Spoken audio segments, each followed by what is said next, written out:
Hi friends, ஆஹா கல்யாணம் serial அடுத்து வர எபிசோட்கான நியூ ப்ரோமோ. இப்போ சூர்யா மகா கிட்ட போயிட்டு, மகா என் மேலே எந்த தப்பும் இல்லை மகா, என்னை மன்னிச்சிடு அப்படின்னு சொல்கிறாங்க. இங்கே பாருங்க, நீங்கள் உன்னுடைய தம்பி விஜயை காப்பாற்றுறதுக்காக நீங்கள் வீட்டில் எவ்வளோ பெரிய பொய்யை சொல்லியிருக்கீங்க. ஆனால் நீங்கள் என்னை பற்றி யோசிச்சு பார்த்தீங்களா?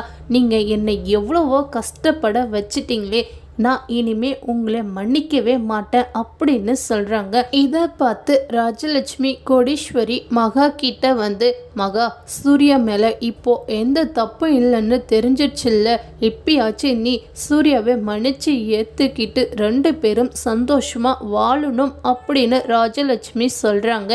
அத்தை, என்னை மன்னிச்சிடுங்க அத்தை, அவங்க என்னை எவ்வளவோ கஷ்டப்பட வச்சிட்டாங்க, நான் இனிமே அவங்கள மன்னிச்சு ஏற்றுக்கவே மாட்டேன் அப்படின்னு சொல்லி ரொம்பவே கதறி அழுந்துக்கிட்டு இருக்காங்க. இதை பார்த்து சூர்யா ரொம்பவே ஃபீல் பண்ணுறாங்க. இதோட இந்த ப்ரமோவை முடிச்சிருக்காங்க.